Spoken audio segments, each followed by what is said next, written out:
Hello and welcome to the Modern Divorce Podcast. This is Billy Tarasio, and I'm here with a longtime friend of mine. I'm so excited to have Rachel Guernsey. Did I say it correctly? You did, yep. Okay, fabulous, fabulous. On with me. And Rachel, tell everybody a little bit about what you do. So I am a licensed marriage and family therapist, as well as a licensed clinical professional counselor. A couple of fancy titles that basically mean I'm a counselor. I work with kids and families. I have a long experience of working specifically with grief and loss, as well as anxiety and depression.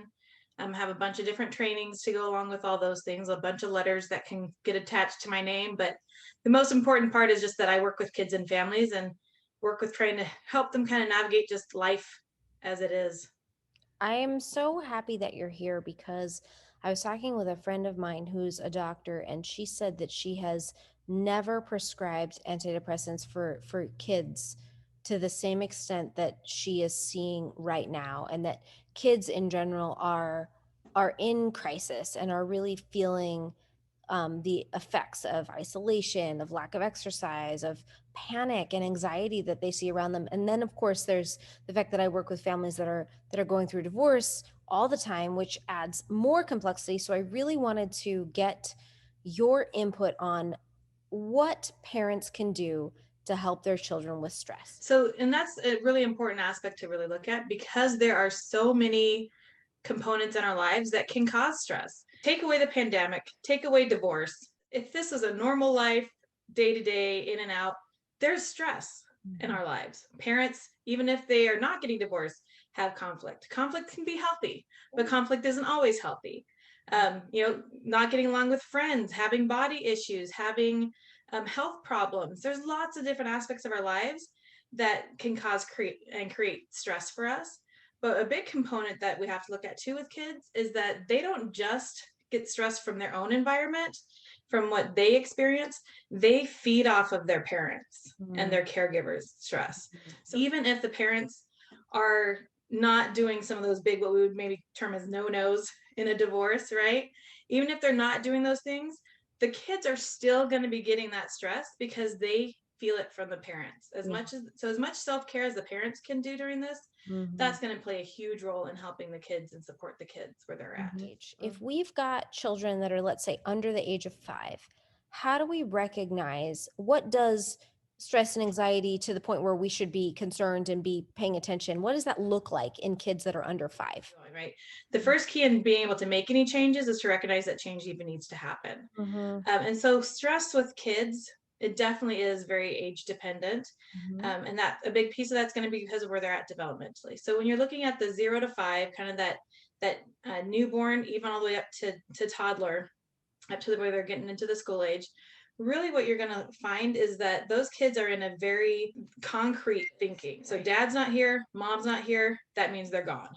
Oh, Like they might not be coming back.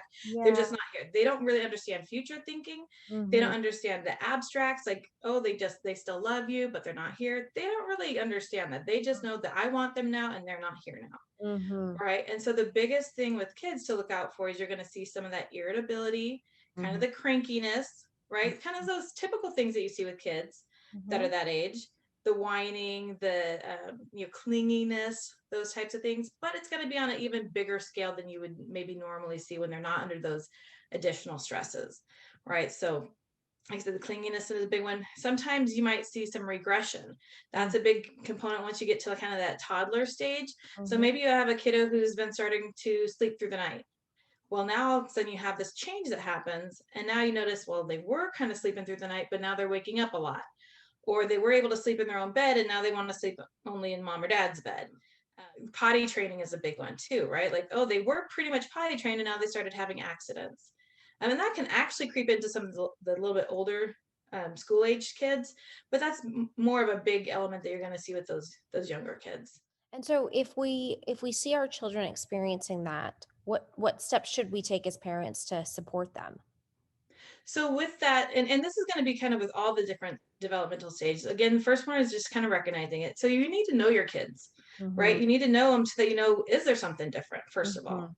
So if you have been the parent that maybe wasn't as hands-on before, like if you were if one parent tended to be more of the hands-on caring for the child day in, day out with the bottles and diapers and things like that, you really have to get in there and know your child. Because if Mhm. you don't, you're not going to recognize those things, right? And that's the first step, is recognizing it. So you really need to get to know your child first and foremost. Mhm. Second step is going to be saying, hey, there's something coming up. If there is, if the divorce, if we're talking on a divorce state, right, where you have a parent here and a parent there, if you can have that communication, having that open communication with the other parent is going to be huge. It's going to be a huge element in finding out, maybe is it happening at that other house? Is it only happening at your house? Was it happening before and you just didn't recognize it? Like, where are we at in this development of this thing that's kind of maybe a little scary or a little concerning?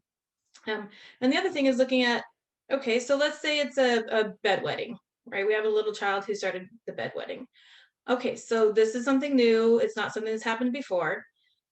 Are there extra stresses going on in life? Okay, we're going to recognize. So if it's divorce, there's that. We have the pandemic going on. And is there, maybe they used to have a good connection with a grandparent that they're not able to see anymore because of, the whole quarantining and things like that. And is that a relationship that they've lost, that they're sad about? Or is there something potentially physical, right? So there could be that potential of having some type of UTI or having Mhm. some type of kidney issue going on. So there's always, we want to make sure that we're looking at all those components, right? And Mhm. as a counselor, that's one of the biggest things that I've found, is really looking at those physical components as well, to Mhm. make sure that that's not something that can be easily taken care of. Because even if it is a physical component, that's going to add stress to that child. Yes. So Yeah. taking a look at the whole child and not just the little bits and pieces. Bed.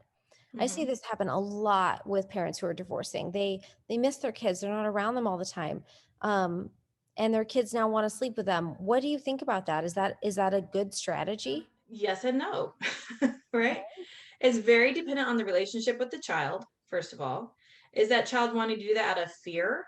Hmm. Are they, so do we need to address the fear that's behind that? Mhm. Is it because they don't see that parent all the time? They just want to spend, if they get 2 nights a week with the parent, they want to spend as much time as possible. Mhm. No, that's not necessarily a bad thing, especially in those transition phases, right? Mhm. But at the same time, we want to make sure that we are also establishing healthy patterns. Yeah. And so if it's a, hey, you know what, this is a new place, you're not comfortable in it yet. Okay, maybe we start off with, okay, you can sleep in the bed, but maybe next night, if you still want to need to sleep in the bed, you sleep at the foot of the bed. Or maybe you create a little bed on the floor next to them. So you can kind of gradually transition if need be. It seems like with kids that age, it's fairly simple. It's more about meeting their physical needs and their emotional needs at the time. And you're not really looking at like, when do I need to get these kids in counseling? Is there ever a time where you would look at a 4 or 5 year old and be like, hey, they need counseling? Oh, yes. Okay. Yes. And what would that Yes. look like? So especially anytime that there's high conflict, anytime that there's been potential for abuse or neglect, and all those things can actually be a part of a divorce very easily. Anytime that those things are involved, we definitely want to make sure that we're seeking that counseling support. Anytime there's a divorce or any other type of major life change, I am always a proponent of doing counseling for families, for kids. And a big element behind that is the fact that normally, in a situation when everyone is kind of living with their normal life stresses and they don't have any of these major life stresses going on, right? We can kind of get through those moments day to day, take them one day at a time. As a parent, we manage our stress, we help manage our kids' stress. But what happens when we have these big life changes, especially when the parents are involved in those big life changes, we are having to deal with our own stuff. Mm-hmm. And then to be able to deal with our own stuff, that doesn't necessarily lead us to have enough energy, effort, ability to help manage our child efficiently. Yeah. And that's one reason why self-care is such a huge piece on the parent side, allowing the child and teaching the child self-care as well. But in those elements, when you don't have enough for yourself, Mm-hmm. then you definitely aren't going to have enough to help support your child. Mm-hmm. And so anytime when you're feeling stressed by life situations, don't own your child's stress. Let someone else help with that. It's a great tip, because parents who are going through a divorce already have so much they're dealing with. Right. And of course, they want to support their children, but getting help for that does seem like just a great extra resource that cannot hurt. Exactly, and I don't say that just because I'm a counselor, Yeah, right? Like, no, I I'm not believe trying to drum up business for myself, but you. yeah, I have plenty right now. It's not just with divorce, you know, like I said, I spent a lot of years doing grief and loss and the bereavement with, you know, death and things like that. Yeah. And divorce is very, very similar to a Mhm, death. mhm, In fact, some ways it's even more complicated. mhm, In a lot of ways, it's more complicated, mhm. right? But the same components are in both of those.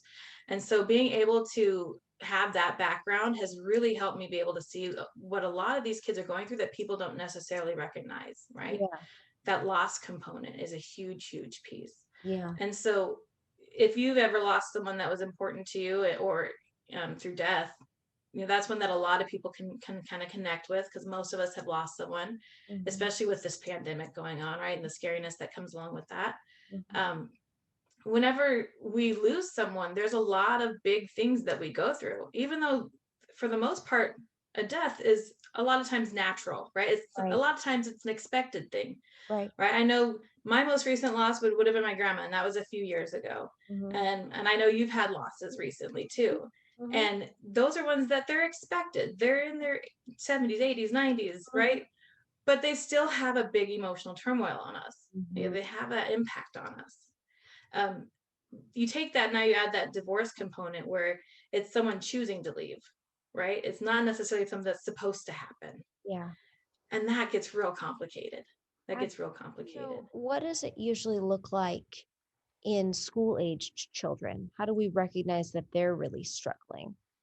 So school age kids are one of my favorite groups to work with. They are the ones who they pretty much will share how they feel. They're just starting to understand, right? They're just starting to understand that they have feelings, because feelings are a little abstract in the terms Oh, of not concrete, like not black and white, right? And so they're just starting to understand and have language for their feelings, but they're not necessarily shy to feel, you know, to feel and to share those things. And so they're fun to work with in that sense.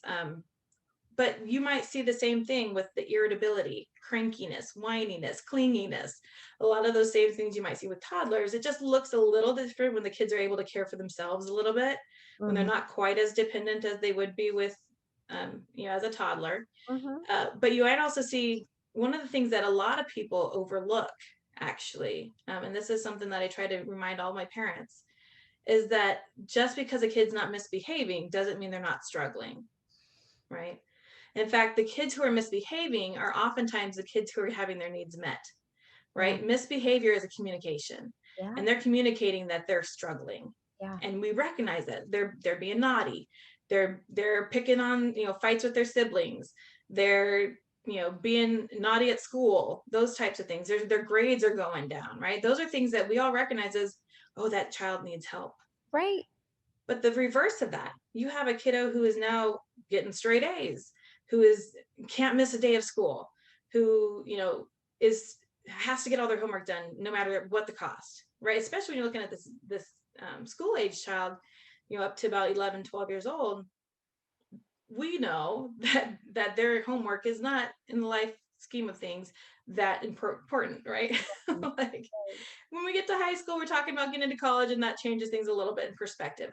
But when you're in that school age group and you have kids that are super stressed about that, Mhm, who have to get good grades, well, that's something mhm. that we also want to look at, right? Especially if that's a difference from what it was. And that's why it's important to know your kids.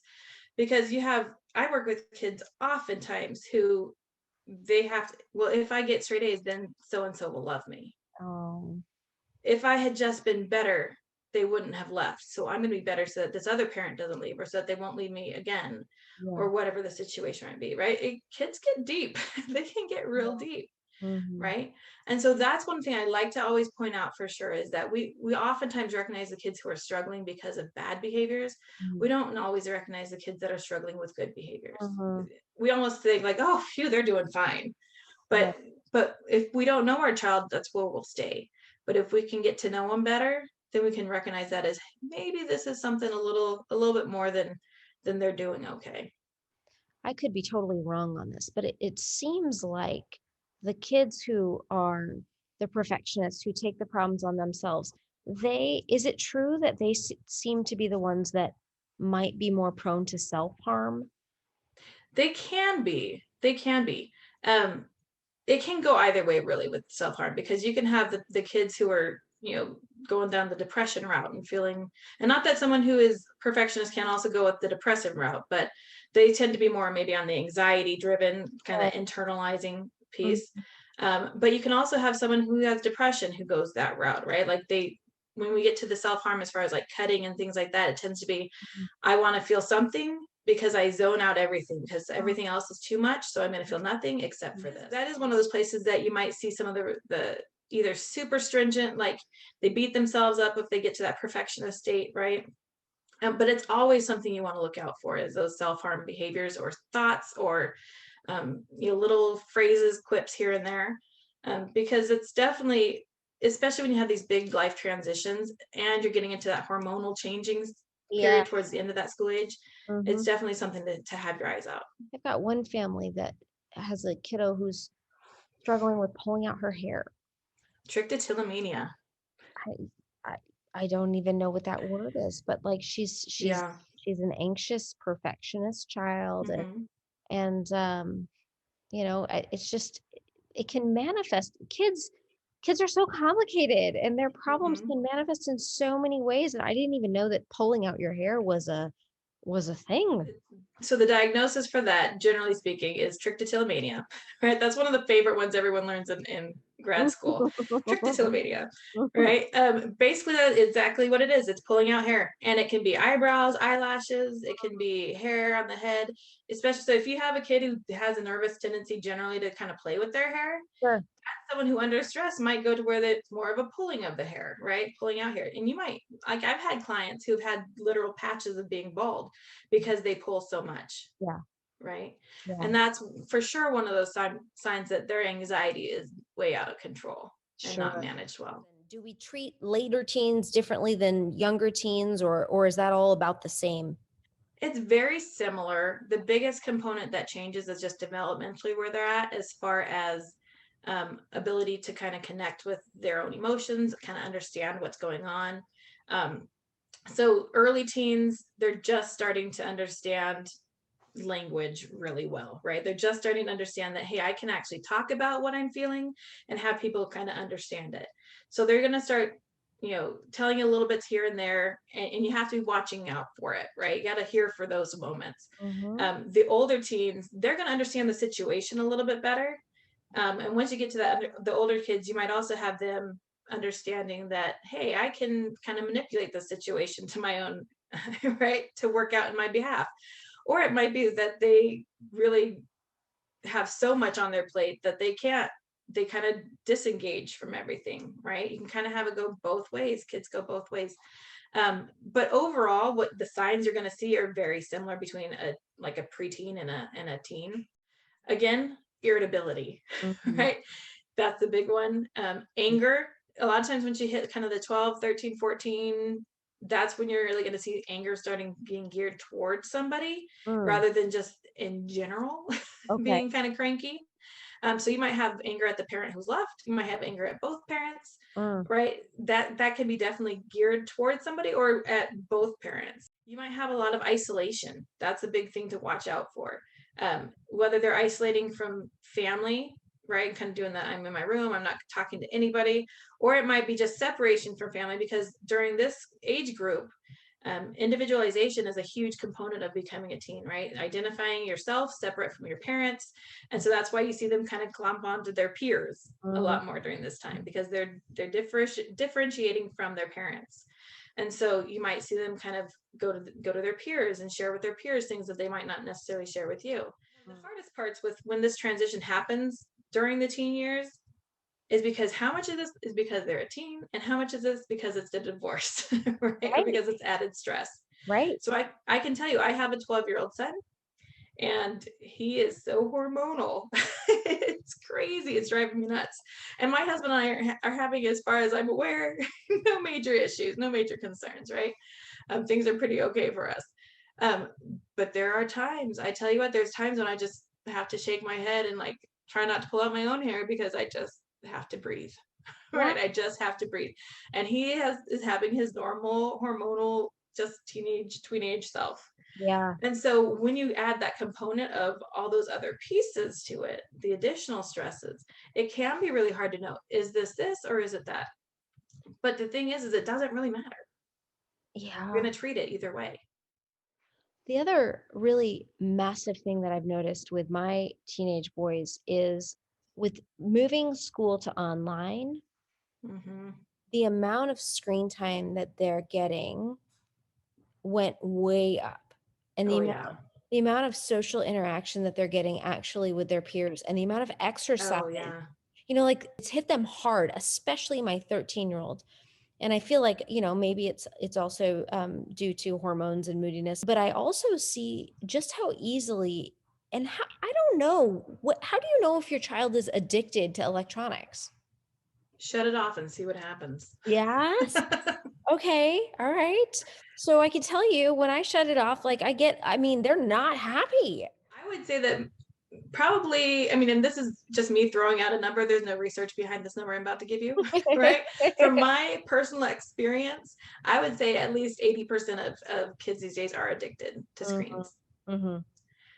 There's very rarely do I have a kid come in my office who doesn't have a phone with them. Oh, And yeah. we're talking even like 6 and 7 year olds have phones with Wow. them. Well, That is insane to me. mhm, But I don't parent the parents unless I right. need to give. I guide them, Mhm, but I don't parent the parents. There's always that screen, and so there is an addictive component, 100% with mhm, screen with mhm. screen time. Yeah. And so that's one of those things. If you shut off the screen and they freak out, well, that tells us that they probably have a little bit of addiction to it. Yeah. Maybe not to the sense that they're, like truly true addiction, but they're gearing that direction. If children are only getting social interaction with peers on online platforms, then the choices that we make about what online platforms they can use will dictate the amount of access they can have to their friends. Yeah. So, like, Yeah. certain groups of friends use Snapchat. My kids don't have Snapchat. Right. But they And ask, don't let them. I know, right? Snapchat, no, but they did ask for something called Discord, and all of their friends have Yeah. chats on Discord, and I mean, they're very happy that they get to talk to their friends on Discord, and So so like how do you limit that without limiting their social interactions in this crazy setting, right? right, how do you balance the fact that like I think it's very important for them to be able to get social input with peers, not just their Absolutely. family. But if that has to Absolutely. happen all online, how do you manage the detrimental effects of them being online? Yeah, that's a good question. It's one that I'm still trying to figure out, especially so I can tell you with this whole craziness that's happened with pandemic and whatnot. For a time period, I had to go with my practice being 100% online. With screen time, what I found is making sure you have a very specific cutoff time for screen Mhm. time for kids. Because it's great that they want to talk to their friends, but after a certain time, you got to get ready for bed. You got to do the Right. bedtime routine, right? And in order to help support that sleeping hygiene, which is what we call the, getting ready for bed piece, that sleep hygiene, we want to make sure that the screen's off for at least a half hour before bedtime. Mhm. Because if you think about it, our bodies are built on light and dark cycles, right? Mhm. We are awake. We're meant to be awake in the daytime. We're meant to be asleep, and our body repairing itself at the nighttime. So we get triggered off of day and night with the light. Mhm. And so if you've ever driven by a house in the evening and they had a TV running, right? Even though you can't see the TV, you know there's a TV going. And why is that? Because you can see those flashing lights, right? When we're watching, we don't necessarily see the flashing of the lights, but it's happening. And so as we're sitting there in the dark watching these screens, we're getting that constant trigger of, hey, you're supposed to be awake. By the way, don't forget you're supposed to be awake right now, Yeah. right? And so it really can throw off that sleep cycle, that good sleep hygiene. And Mhm. so having that screen time off of at least a half hour, preferably like an hour, but if you're struggling with that, at least a half hour Mhm. before it's bedtime Mhm. to kind of, shut that down, stop signaling that signal to your brain that it's time to be awake. Mhm. You're going to get better sleep, better quality sleep. You'll probably be able to fall asleep faster. Mhm. And it's going to help reduce some of that screen time that we're talking about, right? Because I don't know if you, my kids will like hide their tablets Mhm. in their room. And I'm like, guess what? I'll just turn off the internet. We'll just make this real easy. Everybody got a Chromebook from school, And so my kids, the teenagers, have iPhones which have time limits on them, but the Chromebooks I don't control, and I can't put a time limit on them. It's just hard these days to Right. put restrictions in place that really work. Right. That's why I said if you have to just unplug the internet or change the password, you do that. I mean, you got to get creative as a parent. And that's the same thing with working with all of these different things, is we have to just get creative. Right. And that's why one of the reasons why going to a counselor or seeking additional help, because we have different experiences that can give you some insights into, oh, maybe try this piece. Sure. Right. Yes. Maybe try that piece. And that can be really helpful. How can we approach the concept of therapy with an angry teenager who hates our guts anyway? And how can we approach the concept of counseling for our children with a co-parent if there's a high conflict relationship? So you can tackle those however you want. Okay. Well, let's talk about the parent first. Okay. Right. So with the parent, if it's high conflict, chances are you guys just don't get along, and you're not, and sometimes you fight because you can, not because there's a purpose to it. Right. Yeah. Power struggles.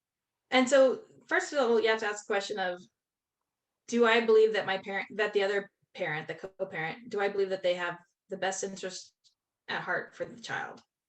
Right. Sometimes you're going to say yes. Sometimes you're going to say no. If you say no, they don't, well, then maybe the first thing you have to do is say, you have to look at, okay, can I accept the fact that they have a different opinion on this?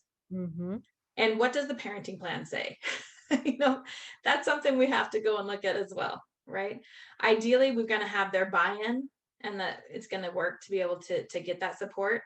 But ultimately, if you have the legal authority to take your child to counseling and you feel that it's very important to do so, and the other person, just for whatever reason, won't agree to it, you do what's going to be best for your child.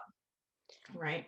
I love that you said that, because I agree. And I agree as a mom, and I agree as an attorney. Like, because sometimes your parenting plan says you must get permission, and other times your parenting plan says you must communicate and give notice. And that might mean you choose to give notice and take your children to therapy on your parenting time. Yes. And as long as you're communicating, you may not be violating your court order. Although sometimes it's really hard to find a counselor who's willing to see your child if you have joint custody and not both parents sign off. As a counselor, I want to do everything in my possible power to stay away from the court. Right. Right. Like, I want to stay away from court all that I can. That being said, I also, if I have a parent who wants to do counseling and they have the right to do so, legal right to do so, from what I can understand, right? And that's what they present. I would have them sign my paperwork, right, that says that they have the authority to do this. And then I would leave it to them, right, to make that choice. If they don't have the legal authority to do that, then that's still going to be on them. I love that you take that approach. I do. Yeah. I do. I hate it when counselors or schools or whomever decides that they're going to become legal interpretationists. So I love that is your position. Yeah, well, because I know that I haven't been through my own divorce, right? But my experience and what I have gone through with family and friends and whatnot. And I know that there is no way in my experiences with those things that the other party would agree to anything, regardless of if it was the best thing possible for the child. Right. It was because they despised the parent more than they loved the child in that moment. And for me as a counselor, I don't care what the relationship is between the parents. I mean, I do, because it's affecting the child, but if they want to fight and not do what's best for the child, they can fight. I want to do what's best for the child. And what's best for the child is getting that help and support. Like I said, I want to cover my basis as well, right? Like, I don't want to be sued. Right. But also, if I've done what I can on my part as a counselor to make sure that my basis is covered and that you've said that you have the legal authority to sign for this child, then you're the one who's holding that, not me. Yeah. Right. That's fantastic insight. And then what do we do with angry teens who hate us and don't want to go to counseling? So angry teens who hate us and don't want to go to counseling. It's a fun one. This is a fun one as a counselor, to receive the angry teen who doesn't want to go to counseling. It's a tough situation, right? I actually think in a lot of ways it's harder than it is the high conflict parent. And the reason I say that is because, like I said, as long as you're legally allowed to do it, make that choice, right?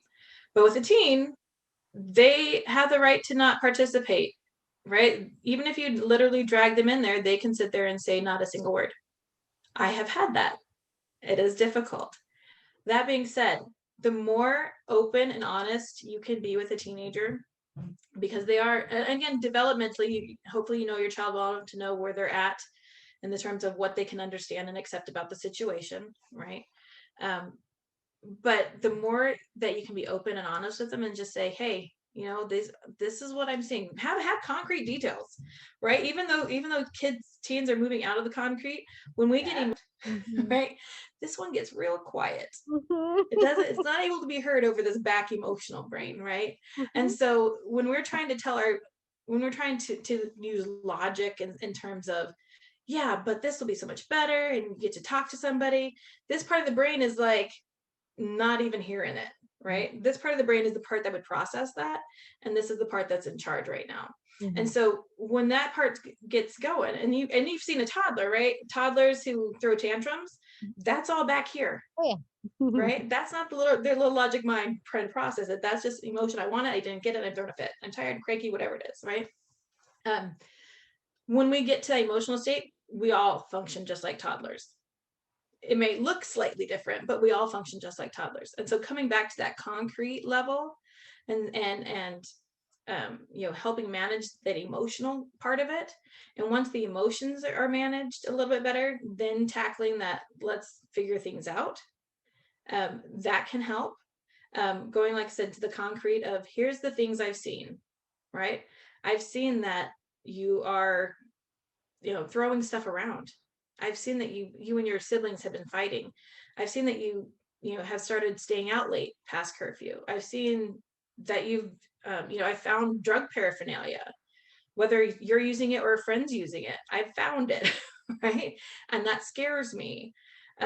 Using those concrete details is a good way to talk to them about it. And owning your relationship with the teen, right? Owning that they have a relationship with their other parent, whether that's good, bad, or the other. And saying, I really want to make sure that you have the support that you need. I know that I probably haven't been here, and chances are your team may or may not have said, you're not listening to me. You don't even hear what I have to say. And you might be like, I'm totally listening to you. Well, if they're telling you that you're not listening, you're not listening, right? That means they're feeling like their feelings aren't valid. Their experience isn't what they're experiencing. And so a big piece is going to be hearing what they have to say, acknowledging it, and taking out the judgment. That's hard because as a parent, right? We're constantly trying to make sure, are we doing the right thing, not doing the right thing? But when it comes to talking to the teens, especially when they're highly emotional, we want to make sure that they feel like their emotions are actually being heard. Right? I don't know if you've ever seen that video. It's not about the nail. It's a funny little video about a woman talking to her husband, boyfriend, whomever, trying to relay her emotional experience of something. And he's like, yeah, but if you just did this, it would be better. If you just did this, it would be better. And in the long run, once he acknowledges how she feels about that thing, she's like, exactly. That's what it is. He's validating her feelings and her experience, not what he actually sees. I think what can be so hard about what you're suggesting is it might feel like our teens are asking us to condone their bad behavior, and it can be very hard to listen to their perception when we think it's wrong. Right. Absolutely. And that somehow Absolutely. by feeding into their perception, we're feeding into their idea that they're justified in their bad behavior or whatever. So how are we supposed to handle that? Well, and that's exactly it. And that's that piece where it comes in, is to hearing what they're saying, hearing what they're actually saying. So if they say, well, I don't care, I want to hang out with my friends, right? What they're actually saying is that they are getting something from spending time with their friends that they are not getting with spending time with you, right? So rather than saying, you're always with your friends, Sure. right? You go with, so tell me what you like about spending time with your friends. Tell me why you want to spend more time with your friends. Hearing what they have to say about that. Maybe it's like, because they don't pester me all the time to clean my room. They don't bug me about getting my homework done. Whatever it might be, right? Well, then you kind of play on what they say. Okay, so you're saying that those things. Is there a way that we can bring that at the house? because it's really important to me that you and I have a strong relationship, and I feel like our relationship isn't as strong as it used to be. Right. And I want to build that relationship. How can we do that? Right. So rather than saying, no, you're making these choices, you're staying out past curfew, you're breaking all these, right? Rather than going that route, that's where the judgment piece, you're judging whether they are making the right choice or wrong choice. Sure. Right. And if you have a healthy relationship with your teenager and they're managing their stress well, then that's okay to be more direct with that and to share some of those things of, you know what, you made this choice, that's breaking the rule. Right. But if you have a teenager who is feeling like they're not being validated and not being heard, when you say those things, it's just going to add that on there. Mm-hmm. Right. So one of the phrases that I use with all of my parents, and I use this with couples as well, right, is the phrase connect to correct. If you ever want to correct or change a behavior of any kind, or the way someone's interacting, you have to connect with them first. Because if you go straight to the correcting piece, those defenses are coming up. And as soon as those defenses come up, defenses come from this emotional brain back here that says things aren't safe and I need to protect myself, not from this logical, let's make changes place, right? Mm-hmm. So as we focus on that connecting piece, and that's where the validating what their experience is and their feelings of things, as we connect with them, those defenses slowly come down, mm-hmm. right? Mm-hmm. And so that's that connect piece first. And then once you've connected with them and it becomes a safe place, that's when you bring in that correction piece of, you know, you're making these choices and staying out past curfew. That's scary for me, right? We've set these rules. These rules haven't really changed from what they used to be. Right. Do you understand why we have those rules in place? Why do you think that they're important to me? Because for some kids, I'm like, am I wearing the shirt? So one of the shirt that we had matching pajamas for Christmas, right? And each one of us in the family had their own little phrase. And dad's was, I'm the dad, go ask mom, right? Mine was, I'm the mom because I said so. Mm-hmm. Sometimes we get into that because I said so. Yeah. Right. And we don't actually have a real good reason behind it other than I just said so. Right. Well, and I don't tell my kids this, but parents don't necessarily have good reasons for the reasons they say no. Or they say yes, or whatever it is, right? Sometimes it's because I said so. Mm-hmm. That doesn't fly with a teen who is struggling. Because I said so, that's an emotional response from us that we're stressed and we don't have time to process this. And I don't know why I said that, but I said it. Rachel, I completely agree with you. 1,000%. That totally works for me. But I have got clients who really value respect. Mm-hmm. And they really are highly opposed to allowing their teenager to disrespect them. And when you're in a co-parenting relationship, mm-hmm. that dynamic can literally cause breakdowns that parents and kids don't recover from. Yeah. So what can I say and what can you say to those parents that want their household to run a certain way and want their children to be respectful, and their relationship is not good right now, mm-hmm. and they're unwilling to tolerate bad behavior on behalf of their teen? What can they do? So go to counseling, right? That's a great family counseling area. So I'll definitely put that out there. But on top of that, another big question is, why is respect so important to you? What does respect mean? Right? Is to challenge that, not challenge in terms of saying that they're wrong, but challenge in terms of saying, really understand what this actually means to you. Because a lot of times when they say, because I have all the time parents that say they're disrespectful. Yes. Right? All the time. Mm-hmm. And I get that. I've had those feelings. Oh yeah. Right? Like they are disrespectful. They are disrespectful, right? But what does respect mean to me, right? And what does that respect mean to that parent? If they're not being respected, does that mean they're not being loved? If they're not respected, does that mean that the parent has no authority? Mm-hmm. And if they have no authority, what does that mean?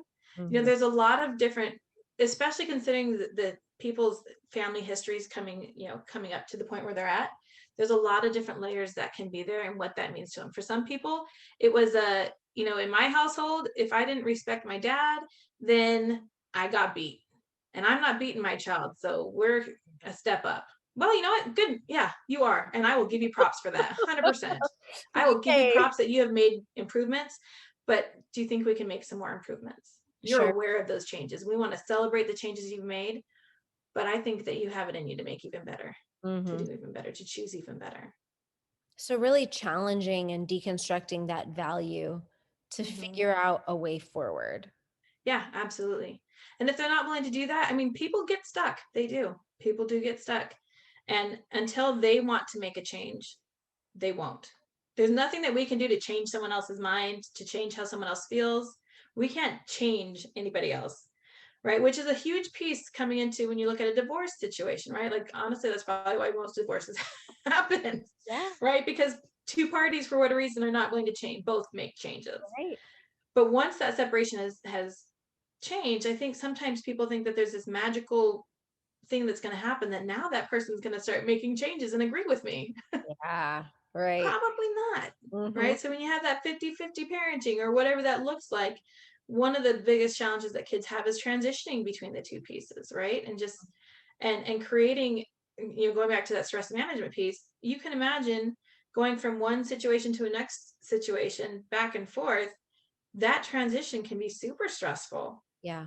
Super, super stressful, because very rarely do parents who are in a healthy relationship have identical parenting styles.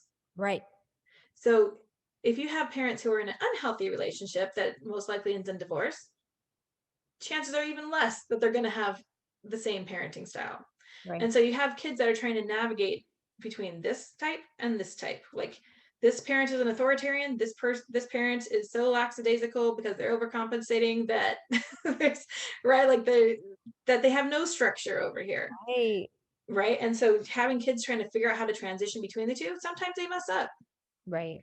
Sometimes the kids mess up. I use that in loose terms, mess up. But sometimes they don't necessarily navigate that transition very well and very smoothly. So one of the things I encourage to help manage with some of that is to create rituals or structure in place for that transition. So, like, if you go from a authoritarian place to a little more relaxed atmosphere, you can go, you can tell that child when they come to the house, okay, we're going to give you 10 minutes to just relax, to veg.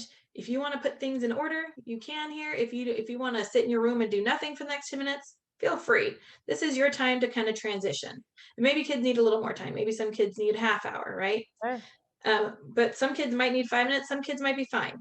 Right. But really setting a time, a very specific time for them to say, hey, during this transition, we're gonna, we're gonna allow you to have that minute to kind of just say, oh yeah, oh, I'm here. Here's the rules over at this house. Here's the rules Right. over at, right. They Hmm. have to figure it out and navigate it. Hmm. And so allowing them, it's kind of like if you think about when we get home from work, right? What's the first thing we want to do? Kick off our shoes, take off the work clothes, get in comfortable clothes, Hmm. um, maybe hop on Facebook or the internet for, 10 minutes, 20 minutes, an hour, some days, whatever it Hmm. might be, right? Like, you hop on. We have, as adults, we have our little veg time, our kind of decompression time.